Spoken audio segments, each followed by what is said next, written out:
Canada हो गया, UK हो गया, इन जैसी कंट्री, चाहे यूएसए भी लगा लो, ऑस्ट्रेलिया भी लगा लो, इन जैसी इंग्लिश डेवलप्ड कंट्रीज़ के लिए अगर हम विजिटर वीज़ा, चलो टूरिस्ट वीज़ा की बात करें, अगर हमने अप्लाई करना चाहते हैं, अप्लाई तो देखो हर कोई कर सकता है, बट मेन चीज़ है वीज़ा। वीज़ा भी आना चाहिए। सो अगर हम कहते हैं कि इन डेवलप्ड इंग्लिश कंट्रीज़ में अगर हम वीज़ा चाहते हैं, तो टूरिस्ट वीज़ा चाहते हैं, तो क्या हमारे पास ट्रैवल हिस्ट्री होनी चाहिए? क्या फ्रेश पासपोर्ट पे टूरिस्ट वीज़ा पॉसिबल है? देखो इसके 2-3 एस्पेक्ट्स हैं। मैं आपको इस वीडियो में आपको फुली एक्सप्लेन करूँगा, आपको पता चल जाएगा कि आपको व्हाट शुड यू डू? क्या आपको ट्रैवल हिस्ट्री बनानी चाहिए? थाईलैंड जा जाते हैं लोग, मलेशिया जा जाते हैं। क्या इन कंट्रीज़ की ट्रैवल हिस्ट्री मैंडेटरी है या नहीं है?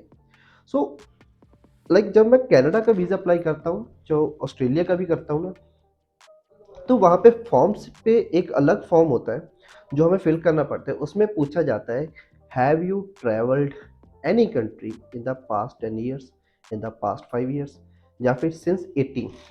क्या आपने ट्रैवल किया है? तो उसमें सारी details we have to mention. Passport पे जो हमारी ट्रैवल हिस्ट्री के डिपार्चर के अराइवल की मोहर होती है लगी हुई, एंड वीज़ा स्टिकर्स होते हैं, वो भी हमें एक अलग पीडीएफ में, जो ट्रैवल हिस्ट्री का नाम पे एक पीडीएफ आती है, उसमें हमें इंक्लूड करने होते हैं। सो ये चीज़ें मैंडेटरी तो नहीं है, but it would be helpful if you have. अब क्यों होगा फ्रेश पासपोर्ट पे? अगर आपने देखा होगा कि कई लोग कहते हैं कि वीडियोस पे, यार कि मेरा वीज़ा लगा है फ्रेश पासपोर्ट पे, आप भी आ जाओ, आपका भी लगवा देंगे। फ्रेश पासपोर्ट मतलब क्या है कि जब हम एक वीज़ा अप्लाई करते हैं ना डेवलप्ड कंट्रीज़ का, उसमें वी हैव टू मेंशन कि मैं इंडिया से कनाडा घूमने जा रहा हूँ। आप ट्रैवल आइटनरी लगाते हो, उसमें होटल बुक कर लेते हो, ठीक है, 10-15 दिन का। कह देते हो सीएन टावर घूमना है, या मेलबोर्न सिटी घूमनी है, या वैनकूवर घूमना है, या यूएसए में घूमना है। सो आप कह देते हो कि ये चीज़ें मैंने इंटरनेट पे सर्च करी थी, ये चीज़ें आई जस्ट वांट टू, मैं घूमना चाहता हूँ, I just want to see these things with my own eyes. कि यूट्यूब इंटरनेट पे तो मैंने काफ़ी देख लिया। ये हमने एक पर्पस बना दिया, और कोई पर्पस नहीं बनेगा ट्रैवल हिस्ट्री विदाउट इनविटेशन। सो ये पर्पस इतना स्ट्रांग नहीं है। अगर आप किसी और जगह घूम कर आते हो ना, आपने कह देखो यार, वीज़ा ऑफिसर है, आप खुद भी वीज़ा ऑफिसर हो, आप खुद नहीं सोचोगे कि यार इतनी दूर बंदा घूमने आना चाहता है, बट उसने अपने जो नियर बाय कंट्रीज है वो तो एक भी बार विजिट नहीं की। एशिया में इतनी अच्छी सी सुंदर कंट्री है, वो नहीं एक बार भी विजिट किया। इवन हम ऐसा भी कुछ प्रोवाइड नहीं करते कि इंडिया में भी बहुत अच्छी सी सिटीज़ है, हमने वो भी नहीं घूमी। सो हम सीधा इंडिया से कनाडा घूमना जाना चाहते हैं। सो थोड़ी सी ये एक कॉमन सेंस वाली बात होती है कि हम घूमने जाना चाहते हैं, हमें ये तो शो करना पड़ेगा ना किसी भी हाथ पे कि मैं घूमने का एक शौकीन हूँ। आई एम सोलो ट्रैवल, या मैं अपनी बाइक के साथ शौकीन हूँ घूमने का। सो ये चीज़ें मैंडेटरी नहीं है, but it's almost mandatory if you want visa. अगर अप्लाई करना है, अप्लाई तो कोई भी कर सकता है यार, कोई क्रिमिनल भी अप्लाई कर सकता है। सो बट मेन चीज़ है वीज़ा, वीज़ा हमने लेना है। सो दैट्स वाई हमें ये सारी चीज़ें देखनी पड़ती हैं। और अगर हम वीज़ा एक फर्स्ट वे में चाहते हैं, सो वी मस्ट ट्रैवल, हमें करना चाहिए। हाँ, ये मैं आपको सजेस्ट करता हूँ, अगर आपका फ्रेश पासपोर्ट है, आपको ट्रैवल करना चाहिए। पहले किसी छोटी कंट्री में भी ट्रैवल करो। मैं आपको एक बात बता दूँ, एक और क्वेश्चन होता है कि क्या थाईलैंड हो गया, मलेशिया हो गया, एंड इंडोनेशिया हो गया, सिंगापुर हो गया, ऐसी कंट्रीज़ की ट्रैवल हिस्ट्री कितनी महानता है, कितनी महानता है? बात यह सारी पर्पस की होती है। आपका पर्पस देखो, जब हमें वीज़ा लेना होता है ना, तो 4 चीज़ें मेन चीज़ होती है। आप टूरिस्ट वीज़ा की बात कर रहा हूँ, पहले तो टाइज टू इंडिया, कि आपका कितना टाइज है इंडिया में। मेन चीज़ की कि आपके रीजंस इंडिया वापस आने के क्या है, वो क्या हो सकते हैं? आपका जॉब, आपका बिजनेस, आपकी फैमिली, आपकी प्रॉपर्टी, जो सी एयरपोर्ट बनाते हैं। सेकंड बात होती है कि आप अगर ट्रैवल करना चाहते हो, उसका पर्पस कितना स्ट्रांग है। पर्पस स्ट्रांग तभी बनेगा ना जब हम कहेंगे कि यार मैं शौकीन हूँ ट्रैवल करने का, पिछले साल मैंने ये घूमा, पिछले महीने मैंने ये घूमा, अब मैं ये घूमने का प्लान कर रहा हूँ, इन सारी कंट्रीज में मैं घूम के वापस भी आया। सो थर्ड बात होती है फाइनेंशियली, कि आप फाइनेंशियली कितने स्ट्रांग हो। कनाडा की अगर बात करूं तो वो फंड्स देखता है, इनकम सोर्स तो देखते ही है। जब देखो आईटीआर क्या होती है, आईटीआर तो हम लगा सकते हैं, उसमें कहते हैं कि हमारी 495 की आईटीआर है। हर कोई आईटीआर 5 लाख से नीचे ही भरता है टैक्स से बचने के लिए।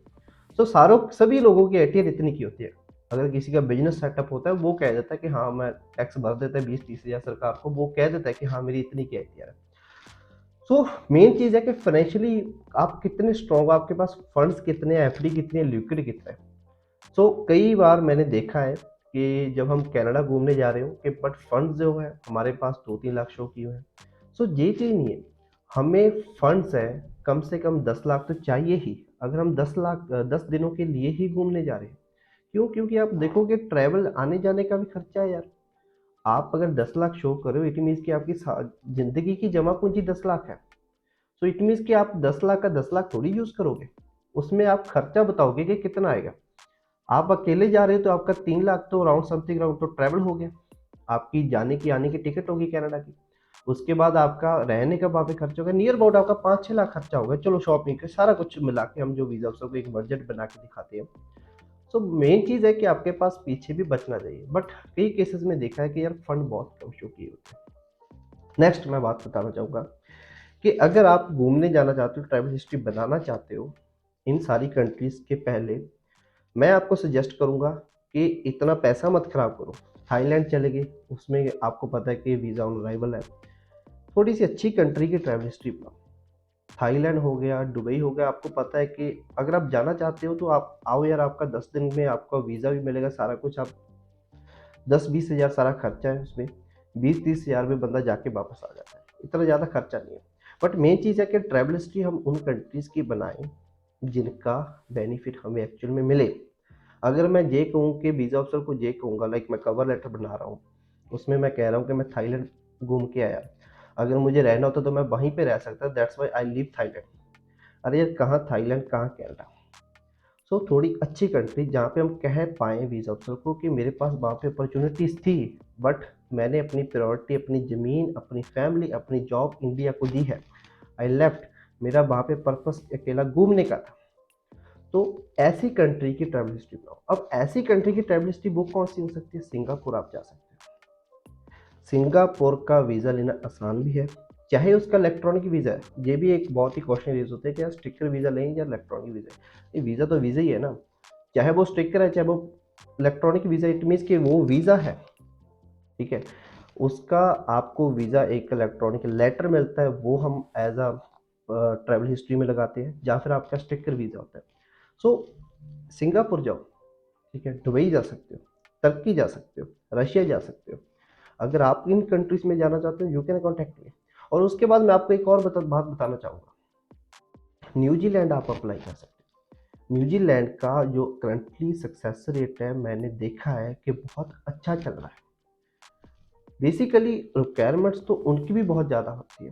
न्यूजीलैंड भी एक अच्छी कंट्री है। मैं इसलिए कह रहा हूँ कि अगर आपके पास एक बार न्यूजीलैंड का वीज़ा आ गया, आपके लिए ऑस्ट्रेलिया, कनाडा, यूके, अमेरिका का वीज़ा लेना, यूरोप का वीज़ा लेना सिंपल हो जाएगा।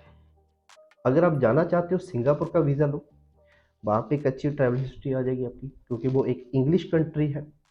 एंड वहाँ पे हम ये भी कह सकते हैं कि मैं वीज़ा ऑफिसर को जब हम कल को एक्सप्लेन करते हैं ना, वहाँ पे ये भी कह सकते हैं कि वो एक इंग्लिश कंट्री है, मैं वहाँ पे भी रुक सकता था। बट आई मैंने फॉलो किया और रेगुलेशंस, मैंने लेफ्ट की वो कंट्री। जब तक मेरे पास ऑथराइजेशन पीरियड ऑफ स्टे था मैं रहा, और मैंने वो कंट्री लीव की। अगर आप सिंगापुर का टूरिस्ट वीज़ा कितना खर्च आएगा आपका? 20-30 हज़ार खर्चा आएगा। इतना कर लो, अगर आप एक बार कनाडा की फाइल भी लगाते हो ना यार, तब भी आपका इतना खर्चा ही जाता है। तो वहाँ पे आपकी रिजेक्शन आ जाती है, टाइम और पैसा दोनों खराब। कम से कम आपकी ट्रैवल हिस्ट्री भी बन रही है, और आप कुछ वहाँ पे सीखने भी जाओगे, आप कल्चर देखोगे, आप देखोगे कि वो लोग कैसे रहते हैं, ये सारी चीज़ें आप देखोगे। वहाँ पे आपको बहुत ही टूरिस्ट मिलेंगे। तो आपको पता है कि सिंगापुर एक टूरिस्ट कंट्री है, ठीक है, आपको बहुत चीज़ें वहाँ पे सीखने को भी मिलेंगी। सिंगापुर का वीज़ा अप्लाई करो, उसके बाद न्यूजीलैंड का वीज़ा अप्लाई करो। अगर आपके पास अच्छा जॉब बिजनेस जहाँ पे इंडिया में है, देन यू कैन स्ट्रेट आप न्यूजीलैंड का अप्लाई कर सकते हैं। सीधा मैं आपको सजेस्ट नहीं करूंगा कि आप विदाउट एनी ट्रैवल हिस्ट्री सीधा कनाडा, यूके, ऑस्ट्रेलिया, यूरोप का अप्लाई करो। सो एक जेन्युइन गाइडेंस मैंने आपको इस वीडियो में दी है। अगर कहीं पर भी आपको लगता है कि मैं आपको कुछ गलत गाइड कर रहा हूँ या फिर आपको कोई इन्फॉर्मेशन समझ नहीं आ रही है, then you can directly contact me. आपको नीचे नंबर भी मिल जाएगा, अपॉइंटमेंट लेके आप directly you can call me. ठीक है। उसके बाद अगर आप अप्लाई करना चाहते हो, यू आर इंटरेस्टेड, ठीक है, आपको कोई दिक्कत नहीं है, वहाँ पे रहना सारा चीज़ हम खुद देखेंगे। आपका बिल्कुल खर्चा नहीं आएगा, जितना बजट के कम से कम बजट आपका बना के देंगे। सिंगापुर अगर आप जाना चाहते हो, सिंगापुर से लेके 1 साल के अंदर अंदर आपको कनाडा पहुंचा देंगे। ठीक है। थोड़ा सा सिस्टमेटिकली चलेंगे, ये नहीं है कि सीधा ही कर दो अप्लाई, राइट। तो थोड़ा सा सिस्टमेटिकली चलेंगे, प्रोफाइल को अच्छी बनाएंगे, इंस्टेड ऑफ प्रोफाइल को खराब करना कि पहले ही ऐसे सीधा अप्लाई कर दिया। सारी प्रोफाइल अच्छी होगी। आपको जो गाइडेंस मैं दूंगा वो आपको अगले, जब तक आप कनाडा नहीं पहुंचते तब तक वो आपको गाइडेंस है हेल्पफुल रहेगी। आपको मैं बताऊंगा कि आपकी फाइल है कैसे एक अच्छी बनेगी जब आप मेरे साथ कॉन्टैक्ट करोगे। मेरा ऑफिस आप विजिट कर सकते हो, वहाँ पे मैं अवेलेबल हूँ। दूरी लोकेशन है, आप मुझे आके फिजिकली वहाँ पे आप मिल सकते हो।